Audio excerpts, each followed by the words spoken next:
Madam President, ladies and gentlemen, 80 years ago, the most terrible war in human history came to an end. More than 70 million people fell victim to the fighting, famine, and disease. In 1945, the course of world history changed forever. The triumph over German Nazism, under whose banner most of Europe had rallied, and Japanese militarism paved the way for peace, recovery, and prosperity.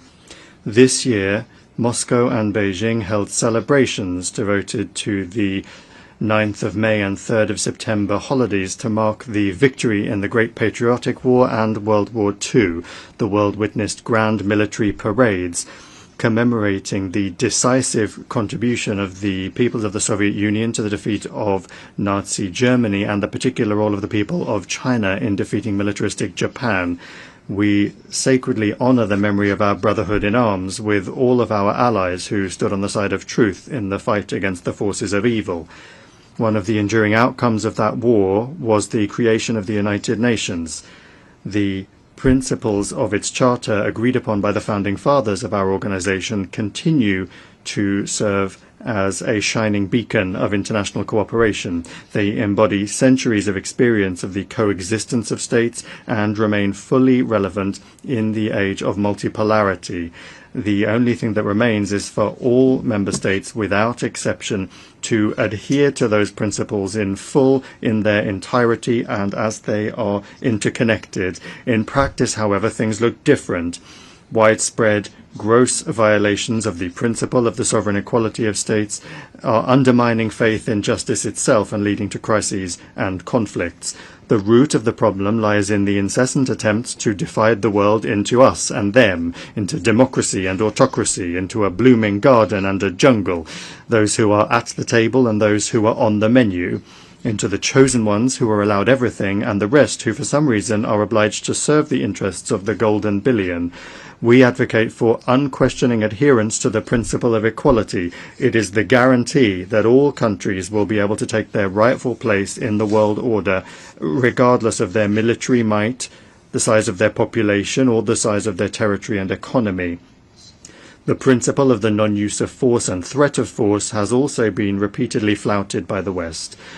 The NATO bombing of Yugoslavia, the invasion of Iraq by the US-led coalition, and NATO's military operation for regime change in Libya all ended in tragedy. Today, Israel's illegal use of force against the Palestinians and aggressive actions against Iran, Qatar, Yemen, Lebanon, Syria, and Iraq threaten to blow up the entire Middle East. Russia firmly condemned the attack by Hamas militants on Israeli civilians on the 7th of October 2023. However, there is no justification for the brutal killings of the civilian population of Palestine or for terrorist attacks. There is also no justification for the collective punishment of Palestinians in the Gaza Strip, where Palestinian children are dying from bombing and starvation. Hospitals and schools are being destroyed, and hundreds of thousands of people are being left without shelter. There is no justification for plans to annex the West Bank. We are essentially dealing with an attempt at a kind of coup d'etat aimed at burying UN decisions on the creation of a Palestinian state. Recently, a number of Western governments announced their recognition of the state of Palestine. Moreover, they announced their intention to do so several months ago. The question then arises, why did they wait so long? It seems that they had hoped that soon, by the time the General Assembly session was convened, there would be nothing and no one left to recognize. The situation requires urgent action to prevent such a scenario, which was strongly advocated by the participants at the high-level international conference on Palestine. The strikes on Iranian facilities under IAEA safeguards deserve condemnation, as do the strikes on the capital of Qatar at a time when negotiations with Hamas were being held there with the participation of American mediators, among others.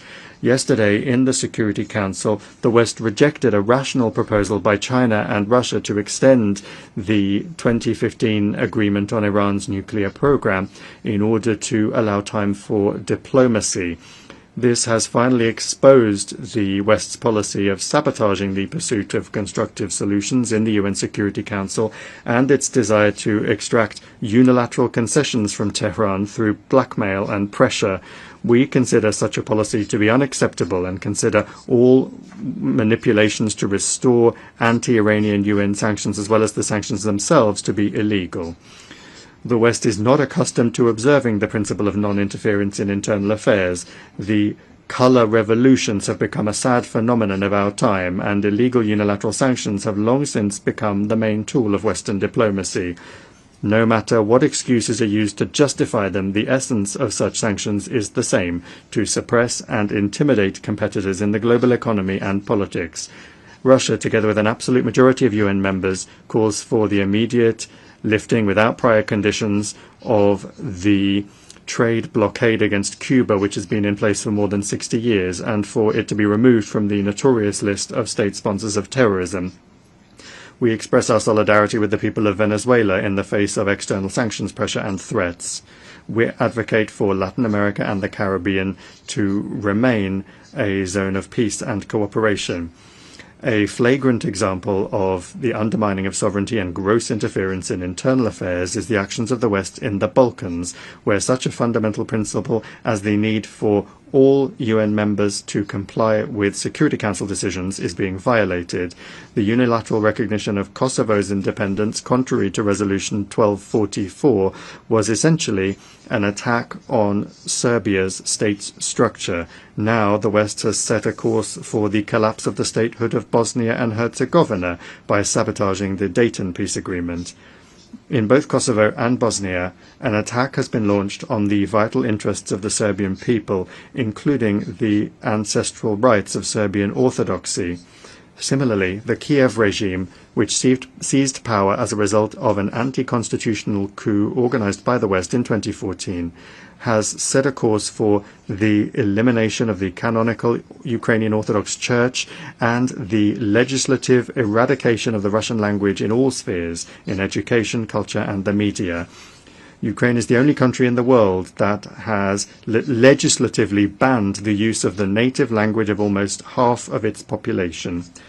Arabic is not banned in Israel, and Hebrew is not banned in Arab countries and Iran, but Russian is banned in Ukraine.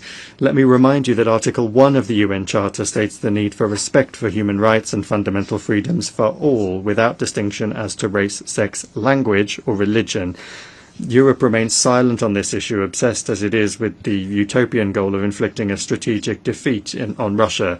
To this end, the Ukrainian regime is permitted to do anything, including terrorist attacks against politicians and journalists, torture, extrajudicial executions, indiscriminate bombings of civilian targets, and reckless sabotage of nuclear power plants. As President Vladimir Putin has repeatedly emphasized, Russia has been and remains open to negotiations on eliminating the root causes of the conflict. Russia's security and its vital interests must be reliably guaranteed. The rights of Russians and Russian-speaking people in the territories that remain under the control of the Kiev regime must be restored in full. On this basis, we are ready to discuss security guarantees for Ukraine. So far, neither Kiev nor its European sponsors seem to realize the gravity of the situation or to be willing to negotiate honestly. The North Atlantic Alliance continues to expand right up to our borders, contrary to assurances given to Soviet leaders to advance not a single inch to the east. Contrary to the commitments made by NATO members at the OSCE to respect the principles of the indivisibility of security and not to strengthen their own security at the expense of others and not to strive for dominance, we repeatedly propose that NATO capitals respect their commitments and agree on legally binding security guarantees. Our proposals in 2008 and the subsequent ones, including in December 2021, have been ignored and continue to be ignored to this day. Moreover, threats of the use of force against Russia are increasingly being made. Russia is being accused of almost planning to attack the North Atlantic Alliance and the European Union countries. President Putin has repeatedly debunked these provocations. Russia has never had and does not have any such intentions. However, any aggression against my country will be met with a decisive response. There should be no doubt about this among those in NATO and the EU, who not only are telling their voters that war with Russia is inevitable and are forcing them to tighten their belts, but are also openly talking about preparations for an attack on our Kaliningrad Oblast and other Russian territories. We have some hopes for the continuation of the Russian-American dialogue, especially after the summit in Alaska. In the approaches of the current US administration, we see a desire not only to contribute to ways to realistically resolve the Ukrainian crisis, but also a desire to develop pragmatic cooperation without adopting an ideological stance. Russia and the US bear a special responsibility for the state of affairs in the world and for avoiding risks that could plunge humanity into a new war. The maintenance of strategic stability is the aim of a new initiative by the Russian Federation that was put forward by President Putin on the 22nd of September. It concerns Russia's readiness to adhere to the central quantitative limits of the New START treaty for 1 year after its expiry on the 5th of February 2026. This is upon the condition that the United States acts similarly and does not take steps that would violate the existing balance of deterrence capabilities. We believe that the implementation of our proposal would create the conditions necessary for avoiding a strategic arms race, to maintain an acceptable level of predictability in the nuclear missile sphere, and to improve the overall atmosphere in Russian and American relations. Colleagues, in December this year, we will mark the 65th anniversary of the adoption by the General Assembly of the Declaration on the Granting of Independence to Colonial Peoples and Countries. The decolonization process, with a leading role played by the Soviet Union, was a direct consequence of the realization of the right of nations to self-determination. The peoples of Africa and Asia refused to live under the yoke of the colonizers, just as after the coup d'etat in 2014 in Ukraine, Crimea, Donbass and Novorossiya refused to submit to the Kiev neo-Nazi regime that had illegally seized power. It not only does not represent the interests of the population, but has also unleashed a war against them. In both cases, the principle enshrined in the 1776 Declaration of Independence and subsequently reaffirmed by many American presidents was put into practice. The following principle: governments derive their just powers from the consent of the governed. Neither the colonizers nor the Kiev regime had any consent from the peoples that they sought to rule. This principle was also unanimously reaffirmed in the UN 1970 Declaration, which states explicitly that all must respect the territorial integrity of those countries whose governments represent the entire population living on the territory concerned. Today, Africa and the entire Global South are experiencing a new awakening, striving for complete independence, and the UN must not be indifferent to that. Last December, the General Assembly resolution entitled Eradicating Colonialism in All Its Forms and Manifestations was adopted. We call for the next step to be a decision to declare the 14th of December the International Day for the Elimination of Colonialism. We welcome the role of the Group of Friends in Defence of the UN Charter in consolidating efforts to counter neo-colonial and other discriminatory practices against the global majority, and we invite all independent states to join the membership of that initiative and that group. The current balance of power in the world is radically different from that established 80 years ago. The decolonization process and other major upheavals have changed the political map of the planet. The global majority is loudly asserting its rights. The Shanghai Cooperation Organization and the BRICS play a special role as mechanisms for coordinating the interests of the countries of the Global South and East. The influence of the African Union, CELAC, and other regional associations is growing. These new realities have not yet been adequately reflected in our organization's institutional framework. The issue of Security Council reform is particularly important. Russia calls for its democratization exclusively through the expansion of the representation of Asia, Africa, and Latin America. We support the application of Brazil and India for permanent seats on the Council, while at the same time correcting the historical injustice towards Africa within the parameters that have been agreed by the countries of the continent themselves. Recently, Secretary-General Antonio Guterres proposed a comprehensive reform of the UN. We are not opposed to an open discussion of this initiative. The guiding principle should be the UN's return to the fundamental principles enshrined in its charter, which the West for many years has been seeking to replace with its rules-based order. It's important that the work be carried out transparently, with the participation and consideration of the interests of all member states. We call on the Secretary-General and all Secretariat staff to strictly adhere to the principles of impartiality and equidistance in accordance with Article 100 of the Charter. Attempts at a palace coup in the Secretariat, its privatization by a small group of countries, must not be allowed. The composition of the Secretariat should reflect the new realities and ensure the fair representation of the countries of the global majority. We look forward to a constructive discussion of the organization's development at a special meeting of the Security Council, which Russia, as president, plans to organize on United Nations Day on the 24th of October. UN reform is only a part of the complex task of transforming the entire system of global governance, including the genuine democratization of the IMF, the World Bank, and the WTO, commensurate with the weight and role of the Global South and East in the world economy, trade, and finance.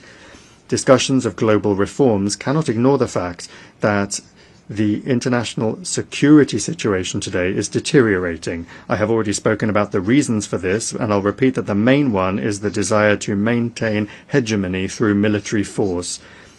More and more countries and regions are becoming involved in confrontational schemes. NATO is finding itself cramped in Europe and is penetrating into the Pacific Ocean, the South China Sea, and the Taiwan Strait, undermining the universal mechanisms of ASEAN and creating threats not only for China and Russia, but also for other countries that are located in the region.